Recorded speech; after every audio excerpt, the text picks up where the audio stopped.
Changamoto ya wanaume wengi ambao wanawahi kufika kileleni sio kusema ni kwamba huyu mwanaume hana hamu ya tendo la ndoa. Hamu ya tendo la ndoa anayo, ila yeye anawahi kufika kileleni. Changamoto yake inaweza ikawa kati ya hizi ni zifuatazo.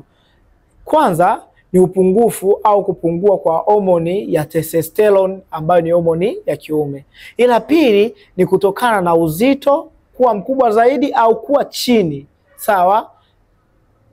Ili upate uzito wako kamili inabidi utumie kipimo kinajulikana kama body mass index, BMI. Sawa? Ila tatu, inawezekana huyu mwanaume aliathirika kwa kujichua, yani amefanya masturbation. Sawa? Ila nne, tunasema mwanaume huyu anaweza akawa ameathirika kutokana na mazingira. Huyu mwanaume weza ni msongo wa mawazo na kadhalika. Ila kuna baadhi ya magonjwa ambayo ni sababu ya tano ambayo huwa yanaathiri wanaume, magonjwa sasa ya mfumo wa damu kama vile kisukari, pressure na cholesterol.